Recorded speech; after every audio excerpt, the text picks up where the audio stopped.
A paz do Senhor a todos. Hoje nós vamos continuar falando dos segredos do dilúvio, a segunda parte. E hoje nós vamos falar na matemática, para ver que Deus está no controle de todas as coisas. Começando aqui em Gênesis 7. Veja que nesse capítulo de Gênesis 7 aparece 7 vezes o número 7. Coincidência? Não. Deus, incidência. No capítulo de Gênesis 7, versículo 2, diz assim, Deus separou 7 e 7 animais limpos para que ficasse dentro da arca. Deus também, no versículo 3, ele separou 7 e 7 aves dos céus. Depois vocês leiam lá na Bíblia. Aí no capítulo 7, no versículo 4, Deus fala que ia esperar mais 7 dias para vir no dilúvio. No capítulo 7, no versículo 10, Deus confirma que ia vir o dilúvio, mandou Noé fechar a porta, que o dilúvio ia começar depois do 7º dia. E no versículo 10, Deus fala para Noé entrar dentro da arca com seus 3 filhos, suas 3 noras e sua mulher. Então veja que novamente temos o número 7, Noé e mais 7 pessoas. Então o número 7 aparece 7 vezes só no capítulo 7. Deus preparou de tal maneira que isso fosse dentro do padrão de Deus. Mas ainda no mesmo capítulo 7 aparece o 40, que é múltiplo de 4, que o quarto é o quarto principal evento da Bíblia, que é o nascimento de Jesus. No capítulo 7, no versículo 4, Deus fala que vai chover 40 dias e 40 noites. No capítulo 7, no versículo 12, Deus fala a mesma coisa, vai chover 40 dias e 40 noites torrencialmente. E repete novamente no 17. Capítulo 7, versículo 17. Então veja que o número 7 está sempre presente nas coisas de Deus, como o número 4, como nós vamos ver o número 12, o número 6. Então são os números bíblicos. É o 3, o 6, o 7 e o 12. Esses são os números que Deus determinou para falar na Bíblia, demonstrar que é Ele que está no controle. Continuando no capítulo 7, no versículo 6, Noé entra na arca aos 600 dias, nos 600 anos de Noé, no 6 e no 11. Então, 600 anos, o número 6, número do homem. Porque Noé entrou na arca porque o mundo ia ser condenado. Como nós vimos lá em Gênesis, no capítulo 7 e 18, do dilúvio, nós vimos também que Deus, quando ele fez com que as águas prevalecessem acima, 15 côvados acima do mais alto monte, nós vemos que multiplicando 15 por 44,4, que é o número de um côvado, que é a medida de um côvado, que é isso daqui, nós vemos que dá os 666. Então veja que também expressa aí o fim de todo o mal sobre a terra. Mas Noé saiu da arca, lá em Gênesis 8:13, Noé saiu da arca aos 601 anos de idade. Então veja bem que Noé, quando saiu da arca, ele tinha 601 anos. Noé, ele entrou na arca no ano 600 da vida dele, no 2º mês do 17º dia.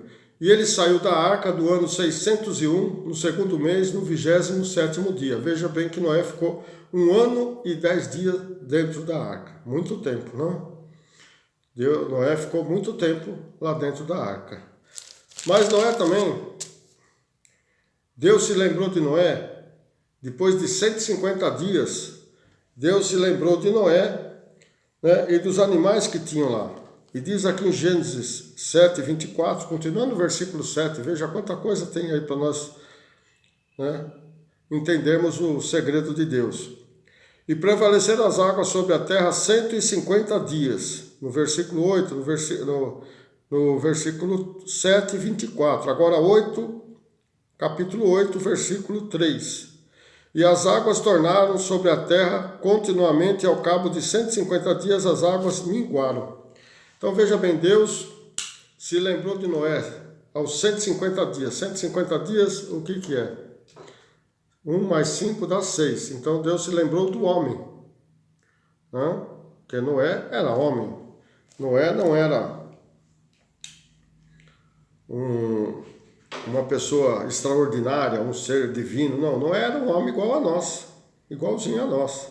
Porque Deus usa aqueles escolhidos como Ele usa nós, os escolhidos, que somos seres humanos. Porque foi para nós que Deus nos coroou de honra e de glória. Mas continuando no dilúvio, no capítulo 8, no versículo 3, diz assim, né, as águas tornaram sobre a terra continuamente, e a cabo de 150 dias as águas minguaram. No 8:4, e a arca repousou no 7º mês, no dia 17 do mês, sobre o monte Ararat. Veja bem, novamente o número 7. No versículo 5, e foram as águas indo e minguando até o 10º mês. No 10º mês, no primeiro dia do mês, apareceram seus cumes no monte. E aconteceu que, a cabo de 40 dias, abriu Noé a janela da arca que tinha feito. Novamente, vamos usar a matemática. No 10º mês, muitos relatos bíblicos contam como 30 dias. Então, 10º mês, 300 dias. Com mais 40, 340, que vai dar 3 com 4, 7. Ou contando nos nossos dias atuais, né? Que temos um dia de 31 e outro dia com 30 dias. Então, veja bem, Deus faz as coisas certas.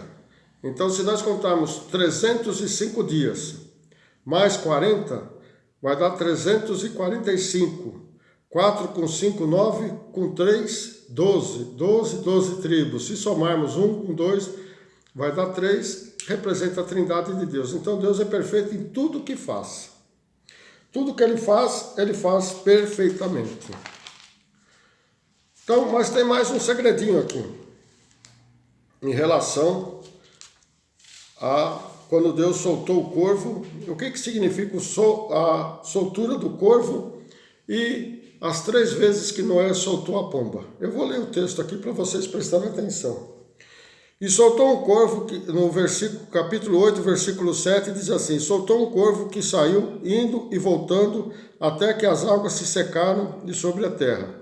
Depois soltou uma pomba, a ver se as águas tinham diminuído sobre a face da terra. A pomba, porém, não achou repouso para a planta de seu pé, e voltou a ele para a arca, porque as águas estavam sobre a face de toda a terra, e ele estendeu a sua mão e tomou-a e meteu consigo na arca.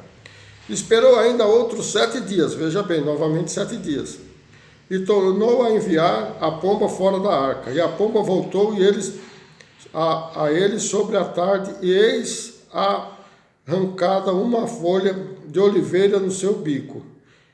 E conheceu Noé que as águas tinham minguado sobre a terra. De novo, olha, no 12. Então esperou ainda outros 7 dias e enviou fora a pomba, mas não a tornou mais a ele. Então, qual o significado disso? Primeiramente, o corvo aí, não é que o corvo é um inimigo, né? O corvo é Satanás, mas aí o corvo representa, né, o diabo, que Noé soltou, porque dentro da arca ele não podia fazer nada. Mas Noé soltou, ele foi rodando, foi voando por aí, não tinha nada para ele dominar, ele pegou e voltou. A primeira pomba, ele soltou a primeira pomba, a pomba foi e voltou. A segunda pomba foi e voltou com uma folha de oliveira. E a terceira pomba foi e não voltou mais. O que representa? Representa Deus que veio aqui, a primeira pomba, que Deus veio aqui na terra, fez a obra, criou os céus, a terra, criou tudo que há na terra e no nosso mundo e voltou para o céu. A segunda pomba representa Jesus, que veio com uma folha de oliveira, que representa vida nova na terra. Então, novamente, a vida voltou a florescer na terra. Quando Jesus também foi para o céu, ressuscitou e foi para os céus.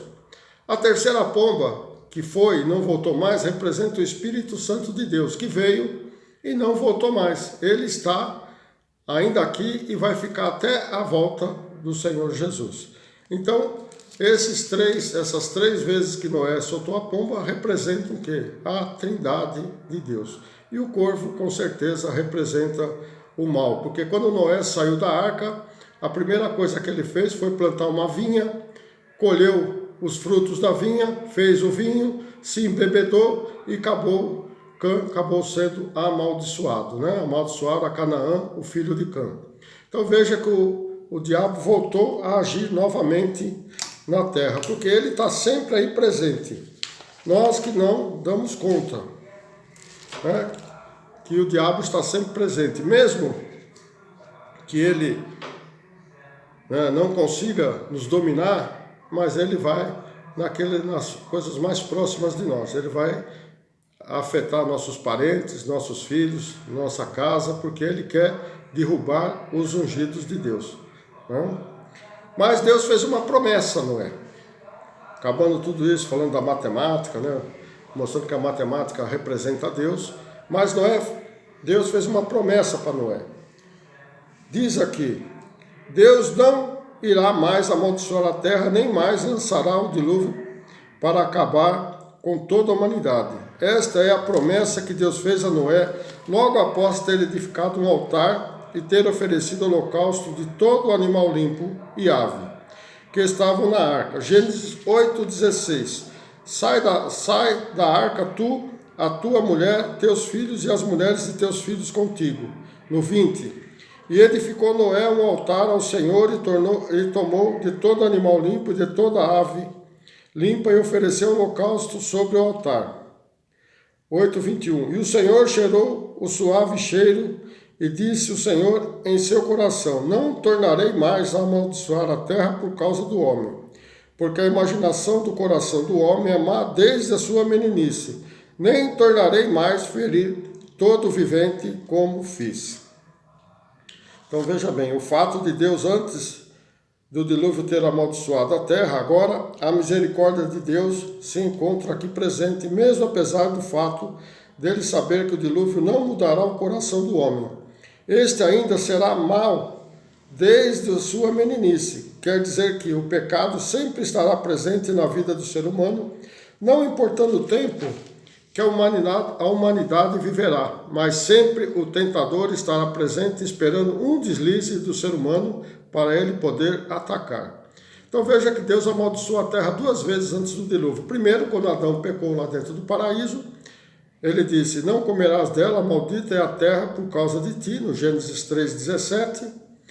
E com dor, né, comerás dela todos os dias da sua vida. E no Gênesis 4,11, agora maldito és tu desde a terra que abriu a sua boca para receber da tua mão o sangue do teu irmão. Quando, então, Caim matou Abel.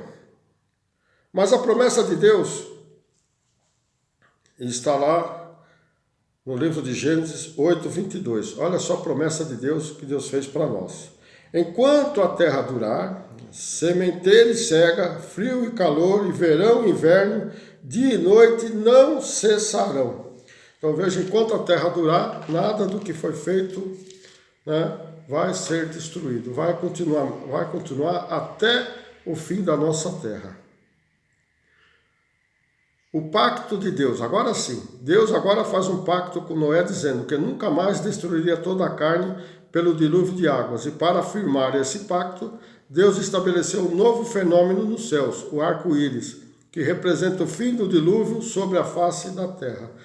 Então, quando chove, que a gente vê o arco-íris, isso representa o pacto de Deus. Não é um fenômeno, né, meteorológico, como muitos falam, um fenômeno da natureza, mas Deus determinou assim, para mostrar para a humanidade que o dilúvio não mais voltará para a terra. Então, toda vez que chove, não importa se é na cidade ou no campo, sempre há a presença do arco-íris, que é o sinal de Deus, que Deus deixou para nós, para podermos, né, identificar a promessa, o pacto que ele fez com Noé. Lá em Gênesis de 9, 11 até o 16, né, Deus põe o pacto. Mas eu vou ler só o 15. Então, eu vou ler no 14, 15 e 16. E acontecerá que quando eu trouxer nuvens sobre a terra, aparecerá o arco nas nuvens. No 15, 9 e 15. Então me lembrarei do meu concerto que está entre mim e vós, e ainda toda a alma vivente de toda a carne, as águas não se tornarão mais em dilúvio, para destruir toda a carne. No 9, 16. Estará o arco nas nuvens, e eu verei, para me lembrar do concerto eterno entre Deus e toda a alma vivente de toda a carne que está sobre a terra. E disse Deus a Noé: este é o sinal do concerto que tenho estabelecido entre mim e toda a carne que está sobre a terra. Então o arco-íris é um sinal de Deus, irmãos. Não é um fato meteorológico, não é um fato que acontece espontaneamente, mas foi porque Deus determinou assim. Como muitos falam, o raio solar bate num certo ângulo na água e faz a difração das cores. Então aquelas cores são a cor da luz invisível, né, que se tem aquelas várias cores, as 3 cores primárias, e quando se misturam dão as cores secundárias. Mas isso não é um fenômeno natural, isso é um fenômeno que Deus determinou assim. Espero que vocês tenham tido entendimento nessas 4 postagens, né, que eu falo dos segredos de Noé, os segredos da arca e os segredos do dilúvio. Mas essa é a 20ª postagem, tem mais 19 atrás. Se vocês quiserem ver, inscreva-se no meu canal, porque nós só estamos começando a arranhar um pouquinho a Bíblia. Tem muito mais coisas ainda que nós vamos ver.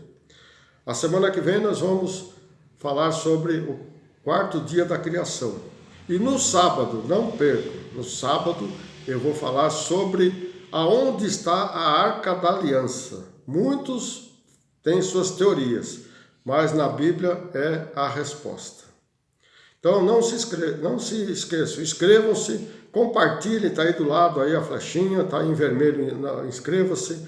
E tem aí o joinha, faz o joinha para mim saber se vocês estão gostando das postagens, né, se vocês estão se interessando, porque aí eu posso ter uma noção, né, de como isso é importante, falar da palavra de Deus. Que Deus abençoe a todos, não se esqueçam que essa é a 20ª postagem. Vai ter muito mais aí por frente, né? Deus abençoe a todos, que tenham um ótimo dia, em nome do Senhor Jesus.